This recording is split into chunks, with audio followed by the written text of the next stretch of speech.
Support WrestleTalk! Give us a subscribe.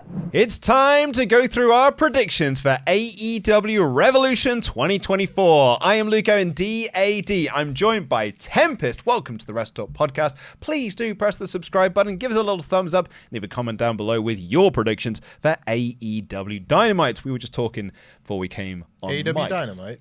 Yeah, you know, predictions for AEW Dynamite next week. You know, what do you think is going to happen? I mean, those post-pay-per-view Dynamites are always a mixed bag. Yeah, they haven't announced anything yet, but hey, leave your wild predictions on what you think is going to happen on Dynamite next week. But of course, AEW Revolution. We were just talking before we came on mic for this that I'm excited for this show, man. I have not been this into a card for an AEW pay-per-view in many a moon.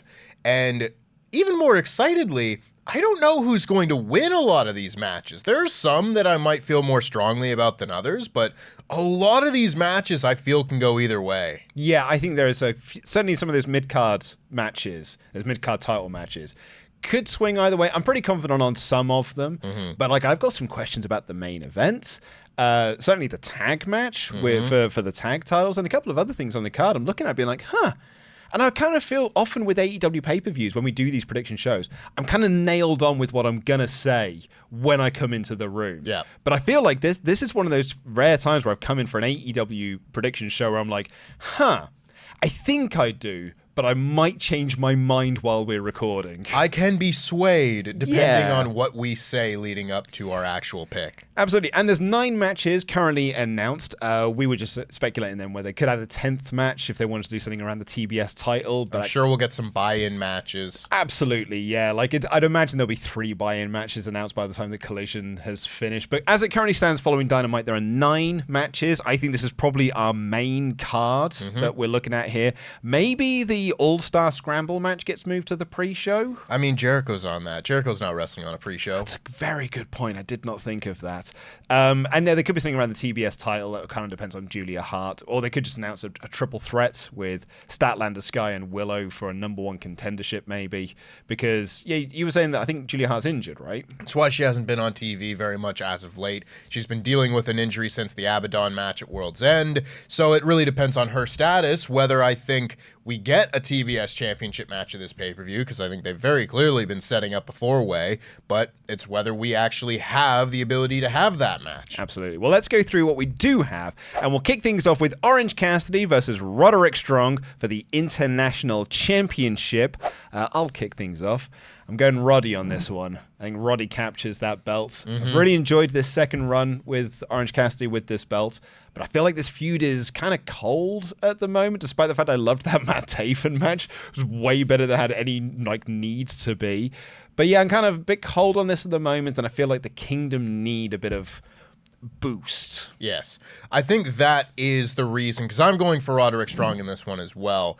I have enjoyed Orange Cassidy's second run here, and there's been a little bit of a storyline thread with him becoming a little bit more focused in on this as opposed to his friends around him and things like that. You can tell there's some frustrations growing in the best friends, and I'm thinking maybe whatever happens in this match can start to unravel that story a little bit, because I completely agree. They really need some sort of spark in the Undisputed Kingdom to keep them going, because this angle and this faction has just done nothing for nobody, it feels like. And I say that, you've got the Ring of Honor tag titles in there, and, Wardlow's in another match on this show, but they really need something to give them a boost. And I think the best thing you can hope for at the moment is Roderick Strong having a title and being able to go out there and remind everyone why he is one of the best bell-to-bell wrestlers in the world. Yeah, I think they really do need something. I think the thing that still winds me up on this one is the Bang Bang Scissor Gang literally got together because of their joint frustrations with the Undisputed Kingdom and have not interacted with them since. Nope. And I have many feelings about the Bang Bang Scissor Gang, none of which are particularly appropriate for this setting, as they currently do not have a match on this show. Nope. I thought we might have gotten a trios title unification match, but that's just never come about. Oh, man, I thought for sure that's where we were heading. Yeah.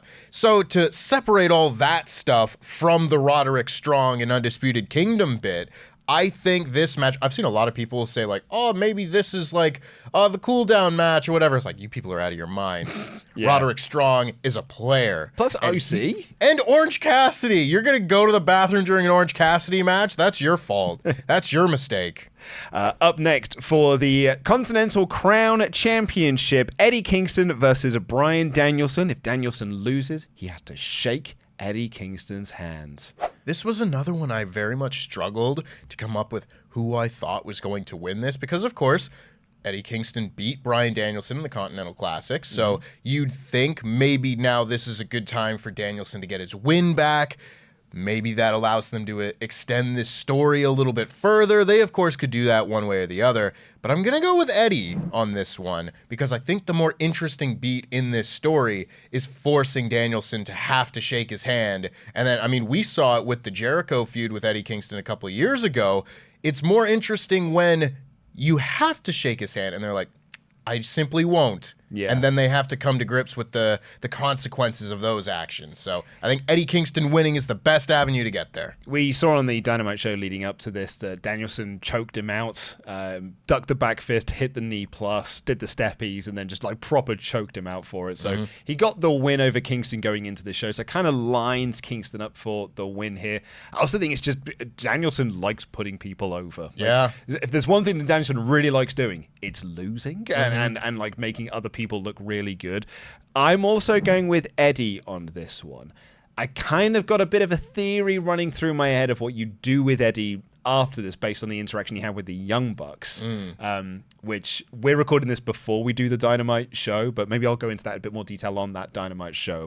What I can kind of vision in my head for Eddie, who seemingly looks to be starting something with the Bucks coming out of Revolution. But we'll talk about that another time. I'm really looking forward to this, though. Yeah, I mean, it's the perfect psychology of they lost on the Go Home show, therefore they're winning. Yeah. And that psychology's flip-flopped a lot over the years, but this will be the test. This will be the test to see if we are going back to the good old ways. I'm super, super excited for that match. I'm super excited for, like, all these matches. Honestly, looking up and down the card, yeah. You look at this and you just say, like, what's going to be your show-stealing match? And, like, oh, Will Ospreay and Konosuke Takeshita, how's that not a 5-star banger? Yeah. But then how are you going to argue against Eddie Kingston and Bryan Danielson or the main event or this tag match, which probably will be the main event, so I'll say the world title match or the tag match, or there's so many. It's an embarrassment of riches, this card. On that note, Christian Cage takes on Daniel Garcia for the TNT Championship. You had a bit of a worry that this was going to be a three-way, I think, with Copeland. Well, I wasn't necessarily worried that we were going to get a three-way because I still very much enjoyed, I would enjoy that match. My worry was that, we're going to essentially get some form of the exact same setup angle that we got in the world title picture. I see. And it was like, that might feel a little bit samey, but that's not what we're getting here, so it hasn't bothered me as much as it could have. I think this could be a very interesting match because Christian Cage and the TNT title have been married since the beginning of last summer, and it has done wonders for the man. I don't know what it was about just giving him a belt, but that completed whatever character he had.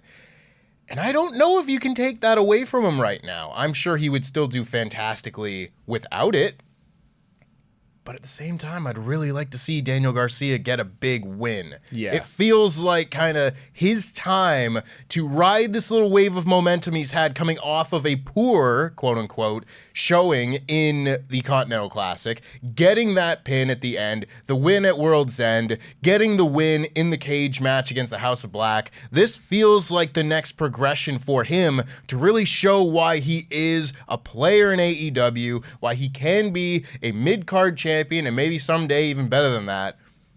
But it's really tough to look at Christian Cage and go like, yeah, now's the time to beat him. Particularly with Copeland will be coming back looking for revenge. Like, I'm really glad Copeland's not on this show because I think you want to make the Concerto feel like that proper injury angle, write him off TV for a bit. So I'm glad that he's not on the show because that was my worry, is that he would do the Concerto and then be back 2 weeks later to lay down the challenge. I'm really glad it's Garcia here, but I think it's Cage to get the win. and you to build to that Copeland rematch where Copeland maybe wins the title, and maybe you could do Copeland and Garcia. Because Garcia's whole point in his promo last week was, I think I'd have beaten you. And I hope that the next time we have a match, it is for the TNT Championship. Honestly, maybe it's just because I want to spice things up. I'm going to go with Garcia to win here. Not for any super confident reasons, but I think you can still have just as much heat on the Christian and Copeland feud without the title, and then give Daniel Garcia something to do where maybe he's then the Open Challenge champion if Orange Cassidy potentially loses on this show. And I think that gives Garcia something to do, and I could very much see Copeland coming out and being the reason that Christian loses the belt and this match on this show. And I just like to have a different prediction from you sometimes. That is also good. If you'd like to have different predictions from us, you can challenge us against our predictions by signing up for WrestleLeague. There's a link for that in the video description down below. It is a free service to sign up for. There are hundreds of other players in this, and it's very simple. You just predict the show. You get a point for right answers. You don't get a point if you get it wrong. And then you compete against that, and there's prizes to be won. I'm currently doing very well. Yeah, you're leading the office at the moment by one. I won. I had a great Rumble. I had a perfect chamber. I'm feeling pretty good at the moment. Let's go to another title match here, the Women's World Championship. Timeless Toni Storm versus Deonna Purrazzo. I think this is probably one of the easier ones to predict on this card. Deonna Purrazzo is a very good wrestler, but I have not seen any particular reason why she needs to be the one to beat Timeless Toni Storm at this juncture. And, of course, you have to consider that in just a few weeks, we've got, potentially, Mercedes Moné coming in, and you probably want the biggest star possible to be the champion for when that happens, and there just simply isn't anyone in the women's division right now as big of a star as Toni Storm. Yeah, I think I'm going Storm on this one as well. I'd love it to be Purrazzo to be a surprise, but I do think that it's a Storm to retain. Also, I don't know if Moné comes in and goes straight into the world title picture, or you just put her into a dream match feud, for example. Probably with Britt Baker. That's what they tend to do with people coming in. But like that's the way you bring Britt back as well, and you run that for a little bit. But I think Storm's so over. Yeah. The gimmick is so over. And I actually think there's still more story to tell with these two following on from this match, that giving Storm the win here to build to a potential rematch, I think is the right move. Maybe they do a rematch at Big Business in some sort of like no DQ, lights out, whatever you want to call it, and have that be sort of like, hey, we're really going to shine a light on how great our women's division is right now. Here's a big women's championship match. Put it in the main event, have them tear the house down, and have Mercedes show up earlier in the show, watch that match, do a face-to-face with Toni Storm afterwards and just be like, hey, just so you know, I'm coming. I think that would be how I would do things. Yeah. But one way or the other, I just think this whole division looks a little bit better right now with Toni Storm as champion. I agree. FTR take on Blackpool Combat Club of Moxley and Claudio. I loved the match they had on TV 2 weeks back. And now they're going out on pay-per-view. Oh, these two teams are going to beat the piss out of each other. I am so excited. My worry when I saw that match announced at Dynamite was like, oh, but I wanted it at the pay-per-view. And then they did the match, and I was like, oh, I still get that. Hooray! I think they'll do the tease of the time limit draw again. Because they had the time limit draw that's led to this pay-per-view match. I wonder if they go to the wire and one of them gets the pin. Kind of in the same way that Moxley just beat Dax before the bell in there, before the time that expired the week previous to that. I think it's a very good shout. I think they've done that sometimes where, and I'm going way back to the start of this company. I remember when Hangman Page and Kip Sabian had like a 19-minute and 30-second match, and everyone's like, I don't know if this match needed to go that long, because it was right after the Darby Allin and Cody time limit draw at the first Fyter Fest. Yeah. So it's like, we can do this whatever, be careful, oh, the time limit. And everyone's like, yeah, but Hangman really should just win this match in 12 minutes. Yeah. This match, I think, is much more apt for that, where you have the time limit with these two guys, and maybe, they go 19 minutes and 30 seconds, or whatever the pay-per-view time limit's going to be. If it's like 29 minutes, that might stretch it a little bit. But I think there's so much then to play with because of what they've already done previously. And this is one where I don't know who's going to win. you'd think, and this is me jumping ahead a little bit, you're thinking about what's going to happen with the tag titles in what I believe to be the main event, and you're thinking about maybe setting up something for future challengers for whoever's going to win that. And the logical first step might be to go with the Young Bucks and FTR again, because that's always a hot match. But at the same time, Jon Moxley and Claudio Castagnoli going for the tag titles is also very appealing to me. Especially going against the EVPs of the company.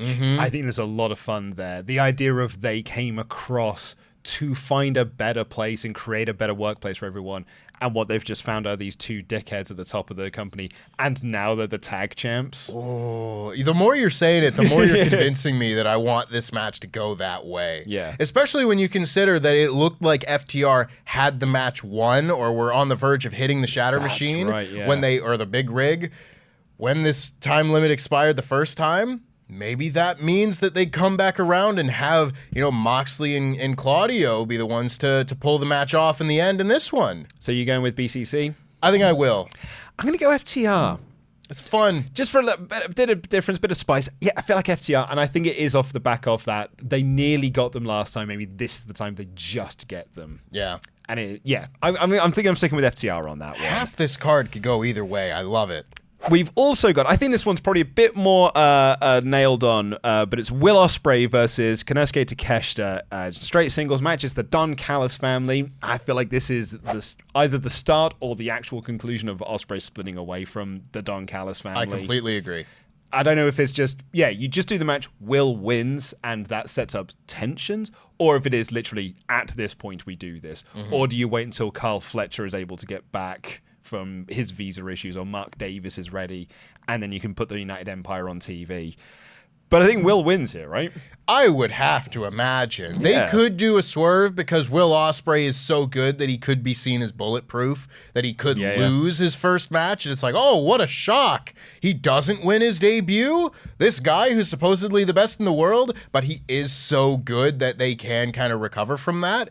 But I think Will Ospreay's going to win this match. The real prediction is how many stars this is going to get. Right. I think 5 is the floor for it. So I'm very much looking forward to this match. I'm so stoked for this match. When they announced it, I was like, and it was this last week, if Don Callis was like, I'm going to have a match with the family, because I was so worried it was going to be Jericho Takeshita. That was my real concern, is where we were heading. Or like a handicap match, or Jericho finds another tag partner or something. It was like, oh no, it's going to be Ospreay. And I was like, oh, that's way better. I'm way more into that idea. So yeah, I'm stoked for this match. Yeah. There's always the chance that Takeshita could get the win here, because they seem to put him over in really big matches, whether it's Jericho or Omega or whatnot. And that's not really built to anything. Like, he's not gotten a world title match or anything like that to kind of pay that off. So maybe they want to keep that momentum going, is kind of the devil's advocate argument for the other side. But I do think Will has taken this one. I think the only argument I could give for Takeshita winning is to further that split from the Callis family, of like Don Callis screws Will out of the match. Like, that's the only other reason I could give. That'd be the argument I would give for Takeshita to win, but I'm pretty certain Ospreay's winning. Speaking of world title matches, though, no longer the Meat Madness match because of, Tony Khan says injuries. I wonder if it's tied into that CMLL story that's going on at the moment. Maybe. Like Hechicero was supposed to be part of this match, or something along those lines. But instead, what we've got is the All-Star Scramble. It's Chris Jericho versus Wardlow versus Powerhouse Hobbs versus Lance Archer versus Hook versus Brian Cage versus TBA and TBA. One of them is already kind of confirmed because they taped Rampage already. We won't do that here to not give away Rampage spoilers. And then it's either Penta, Brian Keith, and who's the third guy? I can't remember who the other one is now. I think it's Dante Martin on Collision. Sounds about right. It's Matt Sydal and someone going for it on Rampage. But yeah, I think this Wikipedia page might be wrong. Brian Keith. I'm the biggest Brian Keith fan in the world. Give me Brian Keith on pay-per-view showing out. I'm also kind of advocating for Brian Keith, because I think that's a really interesting, as someone new, that's someone a bit different, but the gimmick of this show is it should always be Penta. And if you get a show that's got no CML talent on it, then let's get Penta on quickly. If there's no one else around, we can put Penta on this show. So this is for a world title match. Mm-hmm.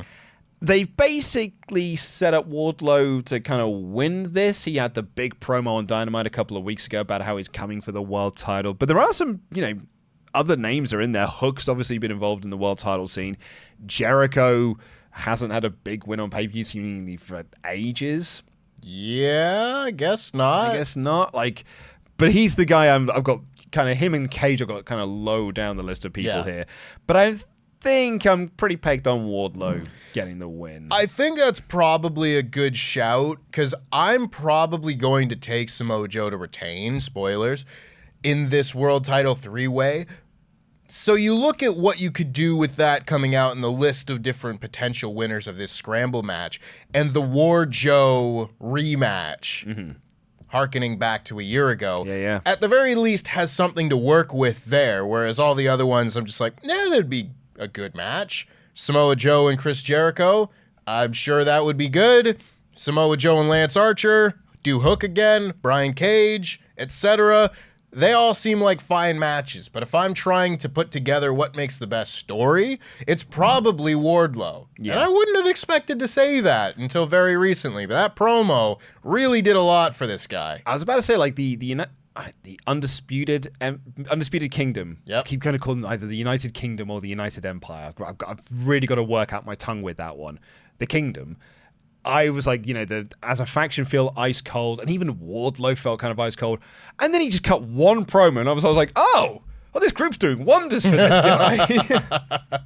But yeah, that one promo was fantastic. Yeah, I would have had him pegged on to win the Meat Madness match. Yeah. So if this is basically that match repurposed, I would probably still imagine that he would win this match.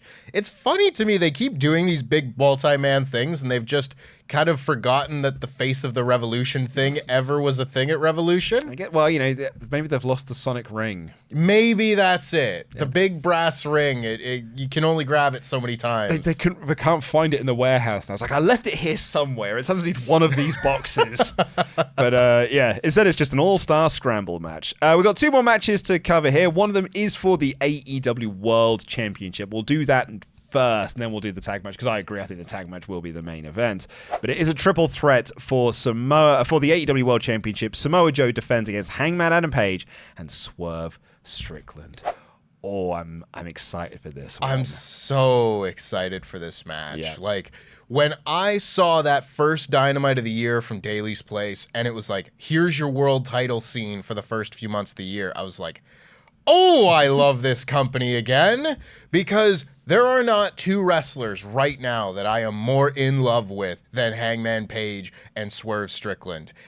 And I'll tell you right now, Samoa Joe's not that far behind, because every time he comes out, does anything, I'm like, he's so cool. Mm-hmm. He's so awesome. Why couldn't he have been booked well his entire career? It's mad to think, just 2 years ago, he was stood there in a poncho while they were waiting for rain to clear at WrestleMania. It's mad. And here he is, the world champion of the rival promotion. I thought this era of Samoa Joe's career was behind him. Exactly. Really did. And here he is, a highlight of the show every time you see him, just the epitome of what a world championship ass-kicking heel should be. He just says 3 lines an episode. That's all it is. Doesn't have long 20-minute promos, just goes out there, says his 3 things, and they're like, oh, all 3 of those things were great. Yep. And so I don't think I would take the belt off of him yet. I think that in some different world, because my agenda that I'm putting out into the universe is the main event of Full Gear this year is Hangman and Swerve for the world title, a year removed from their crazy Texas death match. However, I'm like, how do you get there? Whatever. The money coming out of this show is going to be whatever happens between Hangman and Swerve. Yeah. It's going to be one of them costs the other the match, or they both cost each other the match at different points, and one way or another, their hatred for one another keeps them both from winning the title, and Samoa Joe retains.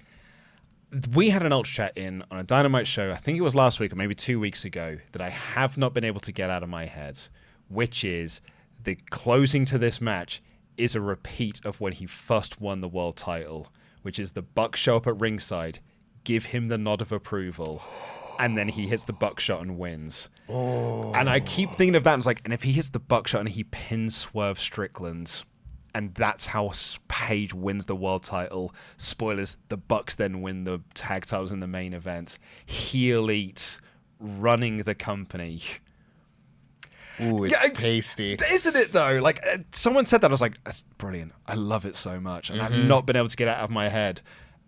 And I'm picking Hangman Page to win. And 3 weeks ago, I was like, oh, he's the one who's getting pinned. He's in this match to get pinned. Like, that's the you don't want to pin Swerve now, and you don't want Joe to lose the belt. You put Page in there, because Page don't lose anything from getting pinned. He is bulletproof in that way. Now I'm like, no, I'm putting the belt on him. Like, people are like, no, it's too early for Joe to lose the belt, which I get. But we haven't had a short world title run in AEW. Yeah. So, like, to spice things up a little bit, maybe that could be on the cards. Yeah, I'm going with Hangman Page. It's bold. It's bold. It's bold, but you know what? If it happens that way, I would be so into it. I'd be in love with that as an angle. I love this corrupting hatred for Swerve that will have driven Hangman Page to neglect his values. It's so in line with this character, and I'm sure it'll all come back around with Hangman saying that he felt horrible afterwards and, all the things that make him a great character. But in that moment, what a heel turn. Oh, and then I just think, and when Kenny comes back, and you can rekindle some Hangman Kenny stuff, babyface Kenny going against the EVP Bucks, the good EVP of the trio. Yeah, I don't know, man. That's AEW is often at its best when it's focused on the elites. My favorite times of watching AEW is when it is BTE on television. And I can have Swerve as a character in there and Joe as a character in there. Because if Page pinned Swerve, Joe didn't want this to be a three-way. He could be pissed off at the championship committee for making an error in making this a three-way. It gives him some spice and some anger. I think Page winning feels like it's the good outcome here. But there's really also convincing me. But there's great outcomes if Joe retains, and there's great outcomes if Swerve retains, because really, you're right. Like, the heat of this is going to be Page and Swerve coming out of it, regardless of the finish. That's the big money feud. I am so into all of the different possibilities for the finish of this match, all for completely different but very much equal reasons. Yeah. And that makes it just so exciting. Yeah. I'm just going to be on the edge of my seat being like, which version of this are we going to get? And how is it going to be better than the other two? I love it. And that brings us to our main event. It is the final match in the storied career of one Sting. Sting and Darby Allin defending the tag titles against the Young Bucks of Matthew and Nicholas Jackson. They attacked his kids. They left Sting laying. His dad has just passed away. So you're like, do you want to beat Sting now? You've kind of really set this up for Sting to win his final match. But the Bucks, at the moment, I love these characters. I love the presentation. I love what they're doing. I feel like it's the Bucks win here. The first people to pin Sting in AEW. Oh, it would be a horrible heel way to end the show, but Sting's drama. But hot dog, I think this match is... I'll be honest, this match is going to be 18 minutes of crowd brawling and then some stuff in the ring. Sting will jump off a balcony. But here's my big, bold prediction for this match. Sting ain't wearing a t-shirt. This is singlet Sting. Stinglets. This is what we got there. That's what we're getting in this match. This is not t-shirt era, but I'm going with the Bucks to win the tag belts. I think that is a good shout. I can't imagine that Sting will have had this entire 3-year run and not put anyone over at the end of it. The story leading into it very much makes me think otherwise, that he really should go out on top and he deserves it and all this. But I think the right thing to do and all that probably does come around on this one. Mm-hmm. I think that if anybody is going to get elevated by this, it's the hottest team in the company right now that can just have this be the new thing, where they did an interview this week where I think it was Nicholas Jackson says, we're having fun again. And we weren't for a long time.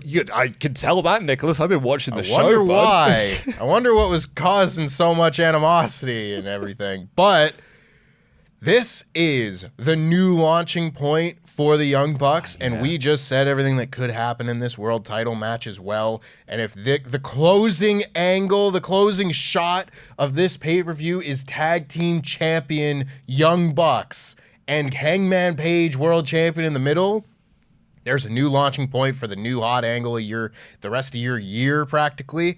But at the same time, I have to imagine the closing shot of this is probably going to be Sting getting a standing ovation. That's what I'd imagine. You know, his after music plays out. A hard-fought effort. It's difficult to say, but I'm going to go with the Young Bucks on this one. I think, if not, you just have to have them vacate the tag titles, and that's just not going to be as neat and tidy a way to move on to the next thing than if the Young Bucks just win. Yeah. But one way or the other, it's going to be a special, special match. Yeah, I think you're also right as well. Sting does the big dive off the balcony. I think this is going to be a really fun match because, I mean, the Bucks, you're right, are on fire at the moment, and they do feel rejuvenated because bloody hell have we needed this from the Bucks for a while. Like, we have needed them to feel like they give a crap, and they feel like they do give a crap again. So I'm looking to them to really do some great work in this match. Them and Darby can do some great stuff in this match, and Sting as well. He can do all of his fun no-sell spots. I just need Sting to play the hits. That's what I need from this match, and I'm really looking forward to it. I can't wait. Yeah. I feel incredibly fortunate that we got to see Sting at Wembley Stadium this past year. It was the match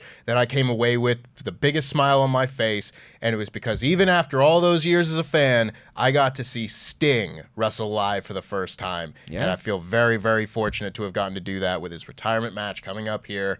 A way to cap off an incredible career, and one I'm very much glad he got to end on his own terms. Do you think he comes out to Seek and Destroy? I want him to come out to a man called Your Sting. man called Sting. I was trying to think, it's like, who has the rights to that? Is it Jimmy Hart? Can they contact Jimmy Hart to get the rights off of him? I have no idea. But if you want to pop me, that's how you do it. But there you go. Those are our predictions for the currently announced 9 matches on this card. Please do give a comment down below with your predictions for this show. We'll see you on Monday for our full review of this pay-per-view as well, which I am super looking forward to. Let us know how excited you are for it in the comments as well. We will see you then. Thank you so much for watching. Please do press the subscribe button. If it's your first time here, you've made this far and you haven't already, give us a thumbs up as well. I don't know if it helps the algorithm, but YouTube asked us to tell you, so do it. See if it actually does make a difference. We'll see you soon. I've been Lee Cohen, DAD. That has been Tempest. Jam that jam.